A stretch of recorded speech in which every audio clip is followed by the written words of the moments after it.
Լուսարոտին շարունակվում է, ողջունում եք ևս մեկ անգամ մեր հեռուստադիտողներին, բոլոր այն մարդկանց, ովքեր քիչ առաջ միացան մեզ, Երանի ձեզ, ինչ եք միացել հեռուստացույցին, պարկեք, քնեք, հանգստացեք։ Ժամը 10-ն է գրեթե։ Չնայած, ինչպես կասես, տատիկը սկորանոստը բող պդեյոտ, լավ, անցնենք առաջ։ Փետրվարի 4-ին աշխարհում քաղցկեղի դեմ պայքարի միջազգային օրն է 2021 թվականից Վաննաջյանի անվան ռուսկաբանության ազգային կենտրոնը Հայաստանում կազմակերպում է ամենամյա գիտագործնական միջոցառում հայկական ռուսկաբանական կոնգրեսը։ Ամենամյա 6-րդ կոնգրեսն այս տարի հայկական ռուսկաբանություն համարձակ ծրագրերից դրանց իրագործում խորագրով կանցկացվի փետրվարի 7-ից 8-ը Երևանում։ Քաղցկեղի դեմ պայքարի եւ կոնգրեսի մասին ավելի մանրամասն խոսենք մեր հյուրերի հետ, իսկ մեր հյուրերն են ռուսկաբանության ազգային կենտրոնի տնօրենի տեղակալ լաբորատոր ախտորոշիչ ծառայությունների միջին ու կրտսեր բուժ անձնակազմի գծով Արթուր Ավետիսյանը, բարի լույս, եւ ուղղակրծքային վիրաբուժության եւ ինտերվենցիոն թոքաբանության բաժանմունքի վարիչ Տիգրան Բյուզանդյանը, բարի լույս։ Շնորհակալ ենք, որ ձեր գերծ անաբեռնված գրաֆիկից մեզ ժամանակ եք հատկացրել։ Ցավոք սրտի հարցազրույցը տևում է ընդամենը 15 րոպե եւ սա այն թեման է, որի մասին ընդամենը 15 րոպեում խոսելը ուղղակի ոչինչ չասելուն հավասար է։ Նախ ինչպես եք։ Լավ։ Օրենք առավոտյան չգիտեմ, դուք հենց որ արթնանում եք, սուրճ, ջուր, հյութ, այս ժամին արդեն վիրահատում ենք։ Այս ժամին արդեն վիրահատում եք։ Վաու, դե չկորցնենք ժամանակը, հա, չմոռանանք ինչի համար ենք հավաքվել։ Ես կուզեմ անդրադառնալ ամենակարևոր մեծ թեմային կոնգրես, որը անցկացվում է 6-րդ անգամ։ Եթե չենք սխալվում, եւ ավելի մանրամասն։ Այո, 6-րդ անգամ խոշոր միջոցառում է կազմակերպում ենք մեր երկրում եւ պատական չենք ընտրել փետրվարը, որքան էլ որ դա հարմար չի հյուրերի համար, երբեմն Հայաստանը ցույց տալու համար, բայց փետրվարը խորհրդանշական ամիս է այդ առումով, որտեղ փետրվարի 4-ը համաշխարհային քաղցկեղի դեմ պայքարի օրն է եւ այդ օրը ողբի մասին չէ, այլ հակառակը խնդիրի մասին խոսելու, բարձրաձայնելու եւս մեկ անգամ դրա մասին է եւ պետք է հասկանալ, որ այդ խնդիրը մեկ բժիշկի եւ մեկ պացիենտի խնդիրը չի, դա հասարակական խնդիր է, դա սոցիալական խնդիր է, եթե կուզեք անգամ անվտանգային խնդիր է եւ դա այդպես է ամբողջ աշխարհում։ Հայաստանը մենք մեր կոնգրեսով ուզում ենք ցույց տանք, որ մենք այդ գիտակցության մի մասն ենք, համաշխարհային գիտակցության, այսպես կոչված Փարիզյան հռչակագրի եւ եւս մեր համար ստեղծել ենք հարթակ, որտեղ միջազգային փորձը, մեր փորձը այդ հարթակում փորձից վերածվում է գիտելիքի եւ հակառակը, հա։ Մենք ունենք ամեն տարի ունենում ենք 500-ից ավել պատվիրակ, երևի մի քանի տասնյակ հյուրեր արտասահմանից եւ այս տարի ամենախոշոր պատվիրակությունը նույնպես սպասում են Գերմանիայից, Հայդելբերգի համալսարանական կլինիկայից, ու մենք փաստաթղթային գործընկերներ ենք արդեն, 10 հոգանոց խումբ է գալիս, անցած տարի նրանք ընդամենը 3-ն էին, եւ այս անգամ 10 հոգանոց բժիշկների եւ հայտնի պրոֆեսորների խումբ է գալիս իրենց դասախոսություններով։ Ունենք հյուրեր շատ ավելի տարբեր երկրներից, հա, հիշեցնենք։ Ունենք հյուրեր Ամերիկայի Միացյալ Նահանգներից, ունենք հյուրեր Շվեդիայի Հանրապետությունից, ունենք հյուրեր Ռուսաստանի Դաշնությունից, ունենք հյուրեր նաև մոտ արտասահմանից, դա Վրաստանի Հանրապետության մասին է խոսքը, ինչպես նաև մեր հայ բժիշկները, ովքեր տարբեր երկրներից ժամանում են Հայաստան, հենց այդ միջոցառման համար, նույնիսկ այս տարի մենք հյուր ունենք Անգլիայից, ով իր իսկ կամքով ցանկանում է մասնակցել այսպիսի մեծ միջոցառմանը, որը կազմակերպված է Հայաստանում եւ կազմակերպված է հայկական հանրության կողմից։ Իսկ ովքեր են կոնգրեսի հիմնական մասնակիցներն ու թիրախային լսարանը։ Թիրախային լսարանը բավականին լայն է Հայաստանում, որովհետեւ այնտեղ սա շարունակական կրթության մի մաս է, կոնգրեսը ընդհանրապես բժշկության մեջ դա կարևորագույն մասերից մեկն է, դա ժամանց չի ընդհանրապես, որ ինչպես կարող է շատերին թվալ, հա, եւ թեմատիկ քանի բավական շատ թեմաների ենք բաժանվում, երբ որ ընդհանուր դահլիճից սկսում ենք տեղափոխվել սեկցիաների, հա, ինչ որ մի դահլիճում միայն կարող է գինեկոլոգներն ու ռուցկաբանները լինեն, մյուսում թորակալ վիրաբույժներ են, մյուսում որովայնային վիրաբույժները, այսինքն ավելի նեղ մասնագիտական քննարկումներ են լինելու եւ այլն, ամենակարևորը վիրաբուժությունից կարող ենք խոսել Այս տարին ունիկալ է նաև այն հանգամանքով, որ այս տարի եւս մենք կազմակերպել ենք live վիրաբուժություն, այսինքն ժամանակին զուգահեռ վիրահատարանից տրանսլյացիա տեղի ունենալու եւ դահլիճում գտնվող մասնագետները կարող են տեսնել այն ինչ տեսնում է վիրաբույժը վիրահատության ժամանակ եւ անմիջապես վիրահատող բժշկին տալ այն հարցերը, որը նա կարող է չկարողանալ տալ սովորական հասարակ վիրահատարանում, որտեղ լարված աշխատանքային մթնոլորտ եւ այլն նմանատիպ ֆորմատով այո մենք հեղինակը չենք այս ֆորմատի, սա տարածված ֆորմատ է միջազգային գիտաժողովների ժամանակ եւ ուղղված է ոչ թե պրակտիկ հմտություններ ստեղծելու, այլ եղած պրակտիկ հմտությունները զարգացնելու եւ ցիտեմ իմ շատ լավ գործընկերներից մեկի խոսքը, չկա վիրաբույժ, ում մոտից չես կարող սովորել մեկ հնարք գոնե։ Եվ այո, երբ վիրահատում է պրոֆեսորը, վիրահատում է փորձառու մասնագետ, կարող ես ոչ թե մեկ հնարք, այլ բազմաթիվ հնարքներ սովորել եւ բազմաթիվ քայլերի հաջորդականություն, որոնք կօգնեն թե տվյալ բժշկին, ով մասնակցում է տվյալ դասընթացին, թե ապագա նրա բուժառուներին, քանզի այդ հնարքների եւ հմտությունների կիրառումը օգնում է թե արագացնել ժամանակը վիրահատության, թե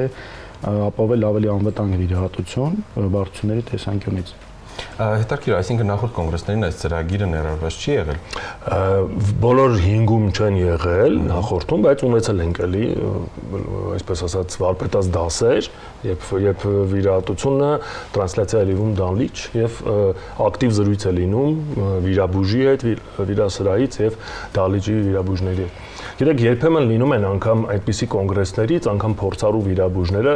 որոշակիորեն ինչ-որ կարող է ձեռագիր փոխեն իրենց աշխատանքի մեջ։ Այսինքն ինչ-որ մի կարևոր նյուանս, հետաքրքիր է, ես էլ կփորձեմ եւ տեսնում ես ձեռագիր է փոխվում։ Իսկ դրա հետևանքում արդեն բուժված ավելի հաջող վիրահատություններն են, ավելի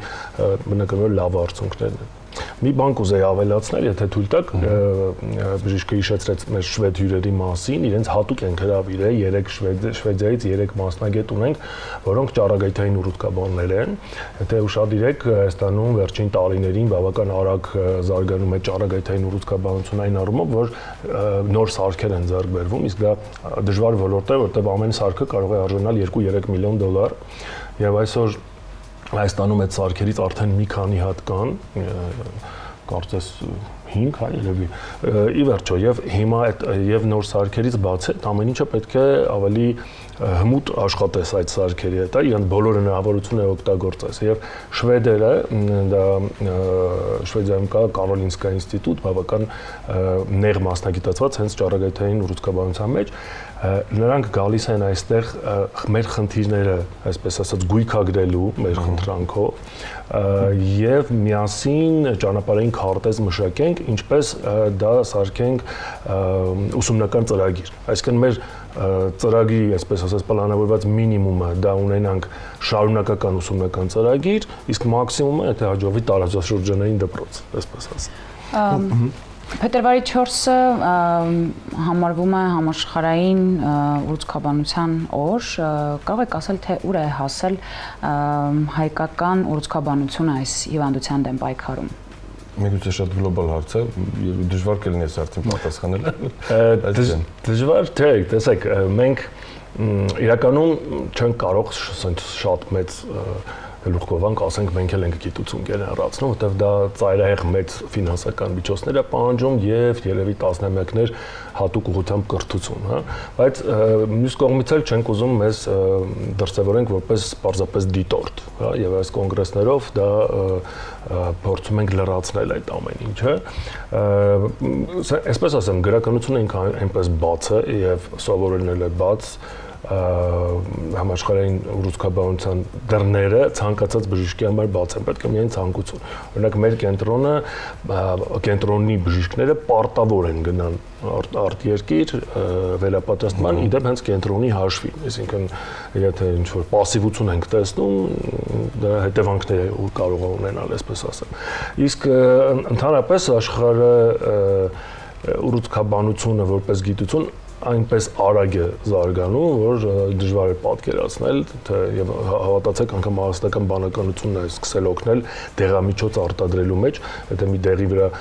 ժամանակ կարող էին ծախսել, չգիտեմ, տասնամյակ մինչև այդ դեղը հայտնաբերեին, հիմա դա անգամներով կրճատվում է այդ ժամանակ, այս օրերին, հենց հիմա։ Մենք բնականաբար միջազգային այդ տրենդերից որևէ կերպ փորձում ենք հետ չմնալ։ Ու մեր մոտ ստացվում է դա։ Կոնգրեսը նաև հնարավորություն է տալիս ծանոթանալու, բացահայտելու, սովորելու ու ըստ իս կոնգրեսը շատ մեծ հաջողություն ու ձեռքբերում է երիտասարդ ուռուցքաբանների համար, այ հետաքրքիր իրենց համար ինչ է արվում, որովհետև կոնգրեսի մասնակիցը լինելով իրենք առաջին հերթին նախ վերջ ծանոթանում են, ինչպես նշեցիք, տարբեր երկրների ժամանած պրոֆեսորների, մասնագետների հետ։ Բացի այն, որ նրանք մեծ փորձի փոխանակում արդեն նոր գիտելիք եւ այլն եւ այլն։ Էլ ինչ է տալու սկսնակներին։ Թույլ տվեք ես պատասխանել։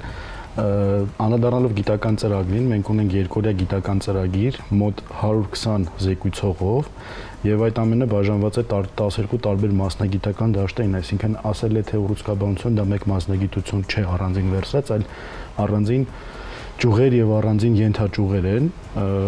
այստեղ կարող եք ուշադրություն դարձնել, եթե անդրադառնանք գիտական ծրագրին, առանձին կրծքային վիրաբուժության, առանձին աբդոմինալ վիրաբուժության եւ քանզի դաշտը բավականին լայն է նույն կրծքային վիրաբուժության եւ աբդոմինալ վիրաբուժության, իրենք ունեն ենթաճյուղեր եւ այս տարի մենք ունեցանք եւս ենթաճյուղերի առանձին սեսիաներ գիտական եւ երիտասարդ մասնագետը գալով լսելով մոտ 3 ժամ նույն ոլորտի մասին զեկույցներ, ինչու՞ չէ նաև ինքը իր փորձով կիսվել, դա միանշանակ բերում է իրազեկման եւ նոր տեխնոլոգիաների բացահայտման, քանզի ինչով է տարբերվում դասախոսությունը, հասարակ դասախոսությունը գիտական կոնֆերանսից եւ կոնգրեսից, կոնգրեսի ժամանակ մարդիկ կիսվում են իրենց փորձով, այսինքն իրենք գտել են հայտնի խնդրի ուրույն լուծումներ եւ իրենք առաջարկում են իրենց լուծումները կիրառել նաեւ այլ մասնագետներին եւ գտնվելով նմանատիպ տեղ, լսելով 10 տարբեր լուծումներ, տարբեր բժշկական կենտրոններից, ինչու՞ չէ նաեւ տարբեր երկրներից, միգուցե եւ մեր աշխատանքում բան փոխվի։ Այսինքն մենք ունենք եւս այդ խնդրը, մենք նկատել ենք դա, հեշտ լուծումը տեսանք, այսինչ միջոցառման ժամանակ փորձենք կիրառենք սա։ Եվ այդպես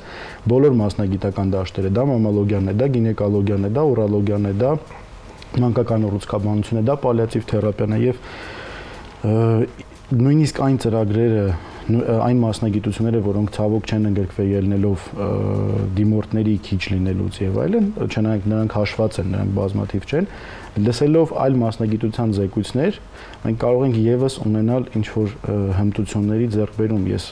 իմ անձնական փորձից ասեմ, շատ եմ ընկերություն արել միշտ անոթային վիրաբույժների հետ եւ